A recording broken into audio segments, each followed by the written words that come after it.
അസ്സലാമു അലൈക്കും. ഒരു സ്വഹാബി നബി സല്ലല്ലാഹു അലൈഹി വസല്ലമ അടുത്ത് പറയാണ്, ഒരു സ്ത്രീയുണ്ട്. ആ സ്ത്രീ 5 വഖ്ത് നിസ്കരിക്കും, ഖുർആൻ ഓതും, തഹജ്ജുദ് നിസ്കരിക്കുന്നുണ്ട്, ഇങ്ങനെ കുറേ നല്ല കാര്യങ്ങൾ ചെയ്യുന്നുണ്ട്. പക്ഷേ ആ സ്ത്രീക്ക് ഒരു സ്വഭാവമുണ്ട്. അതായത് ഏത് സമയത്തും തൻ്റെ അയൽവാസിയെ വാക്കുകൾ കൊണ്ട് ഉപദ്രവിച്ചു കൊണ്ടേ നിൽക്കൽ. അപ്പോൾ റസൂൽ സല്ലല്ലാഹു അലൈഹി വസല്ലമ ആ സ്വഹാബി അടുത്ത് പറയാണ്, ആ സ്ത്രീ നരകത്തിലൊരാളാണ്.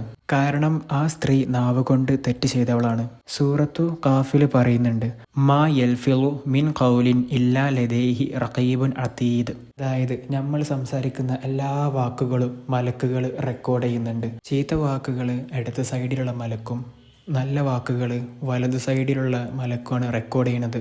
അപ്പം എല്ലാവരും നാവിനെ സൂക്ഷിക്കുക. അതേപോലെ പടച്ചോനെ നമ്മളെല്ലാവരെയും നരകത്തിൽ നിന്ന് കാത്തുരക്ഷിക്കട്ടെ. അസ്സലാമു അലൈക്കും.